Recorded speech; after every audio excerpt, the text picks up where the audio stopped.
very tough sort of structure to work with, given everything that's in there. The abatement of the hazardous material in that structure will be complicated and will take some time. I have a question. So once we release the contract for demolition, then how long will it take given the size of that structure? Well, actually the abatement is a more difficult issue and has to be coordinated with the demolition. But I would say, maybe 6 weeks to get that done once we get the contract to work. So we should be done well before we have weather concerns. And able to get that done. One other thing that I would like to say, it's not directly flood related, but many of you are familiar with the lumberyard next to the public works. That also will be coming back. The owner is taking that structure down, and I think in the next couple of weeks that will be finally down, and that will be a huge improvement. One final thing I want to mention on the demolition side is, because we are catching up to the acquisition program, we will probably see smaller contracts for demolition going forward. We had some 40 and 50 structure contracts. I see some 10 and 15 structure contracts as we get those parcels through the acquisition program. And one change that you'll see is we'll probably combine the testing and abatement.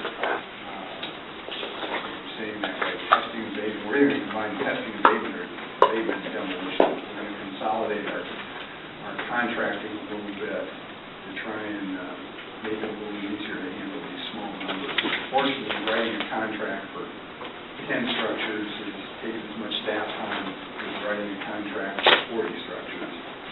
And so if we can combine our contracting a little bit, we'll be a little more efficient doing this and still allow us to track the work that's getting done. You'll see some changes in that regard. The next thing I'd like to call your attention to is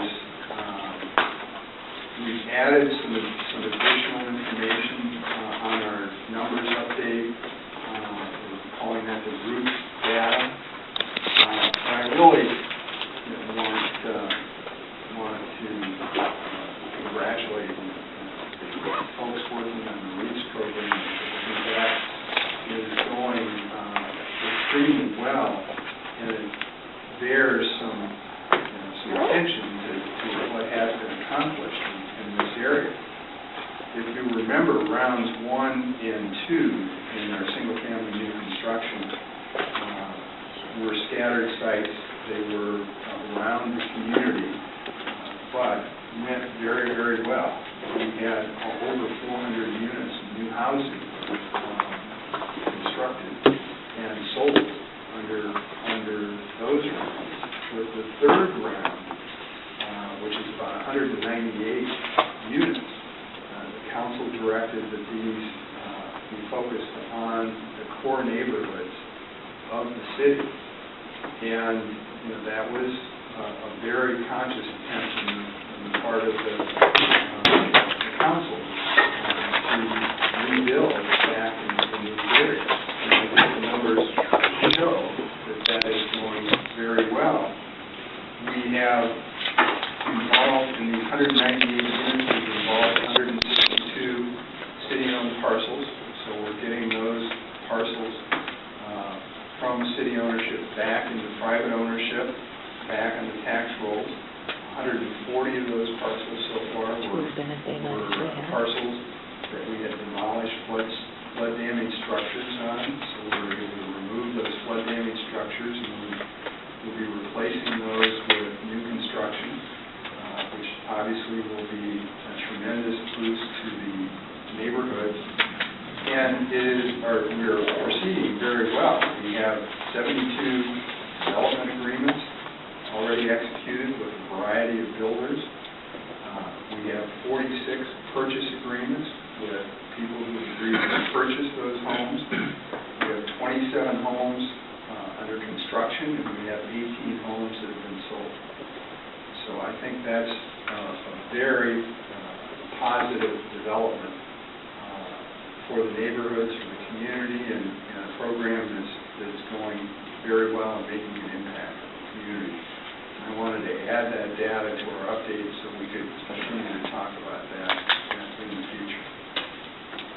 A couple of other things I would mention. As you know, we discontinued the interim mortgage assistance program. Reported at the last meeting that had the impact that we thought it would have. We have 11 people still remaining on the interim mortgage, and after that program terminated, 4 of those closed, and we have 4 banks started negotiating with us. After that, we've actually had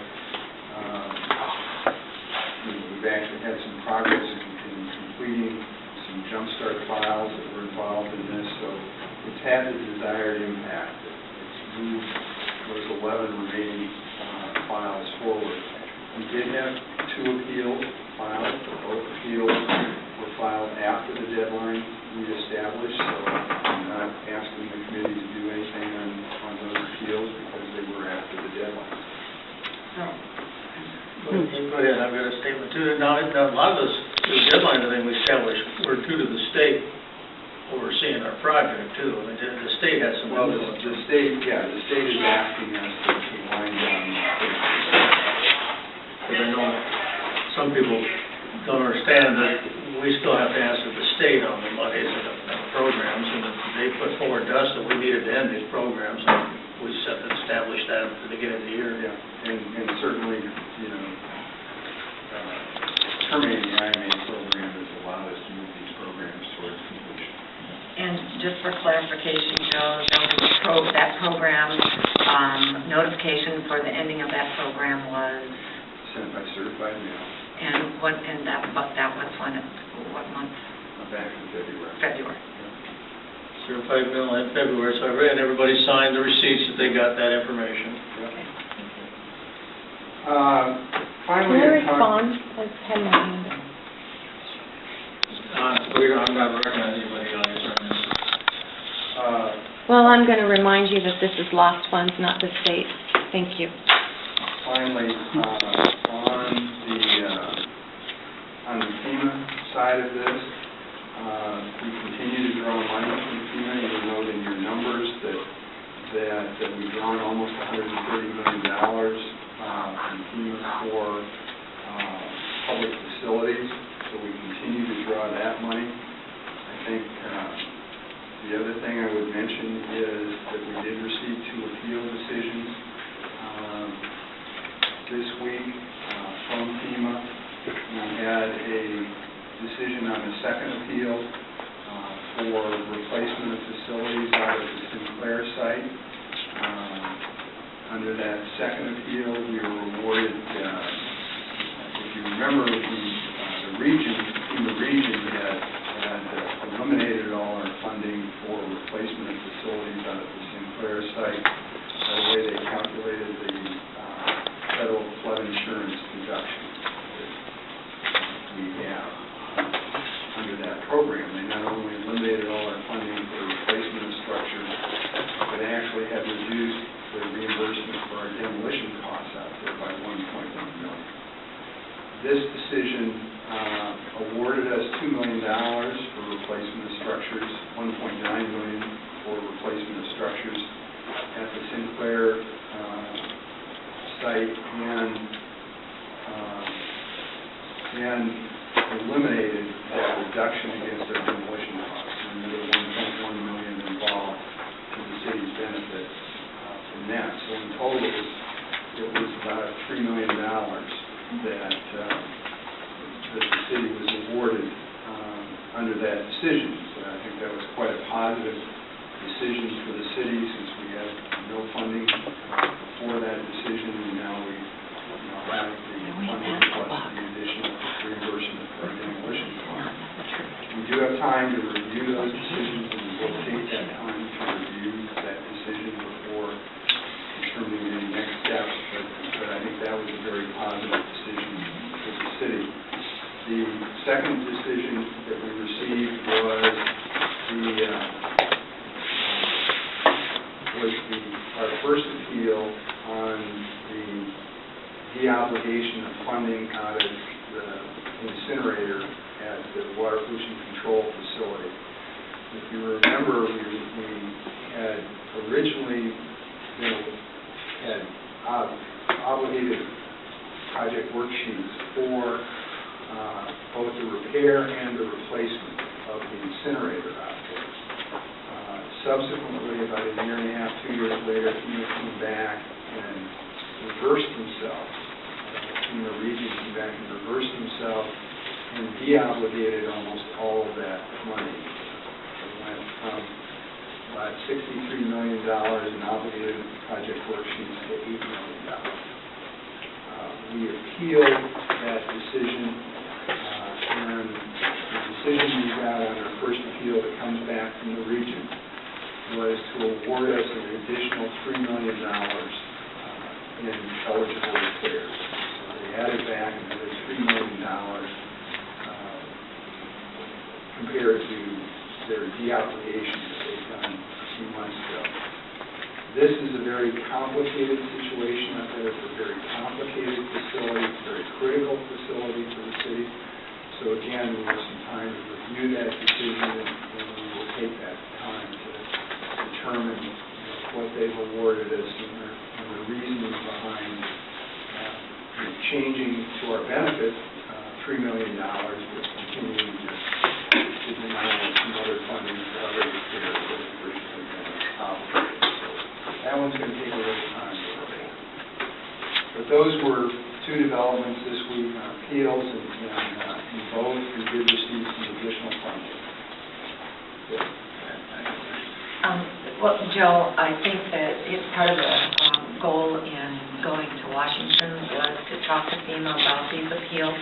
Do you feel like there was any, they did give us some deadlines while we were there, and do you feel like now they've kind of come through with their obligation to meet those deadlines, or is there anything else hanging out there? Well, that's a very good point. In our discussions with FEMA in Washington, we certainly did talk about the impact time is having on us and how long some of these decisions have been sort of in limbo or under consideration. The Sinclair replacement decision has been in Washington for about a year. And while we were in Washington, they did commit to us to get that decision done by the end of July. They met that commitment. So we very much appreciate that. They also committed that we would see the decision on the first appeal of the incinerator by the end of July. And essentially, we got it on August, it was dated August 1st, so we met that deadline. So I think both in terms of highlighting the concerns of the city and the impact some of these issues we're having in the city, and drawing attention to the fact that a number of these issues are clearly in FEMA's court to get resolved, had a very positive impact. And it was well worth the effort to do that. Glad to hear that. One of the things I'm concerned about this, they gave us $63 million to replace that incinerator, that facility that was damaged by the flood, and they deobligated it. Since then, we've spent quite a few $1 million in what I would call Band-Aid repair, trying to keep it up and going, and our community up and going. And if they're going to deobligate, build us a new one, are they going to obligate enough money to, instead of Band-Aiding it, to actually make it, how would I say it, desirably functional? Yeah. And that is the issue, one of the issues we want to take a look at. There's really about three elements here. One is the replacement of the incinerator to put us on a path to be looking at the replacement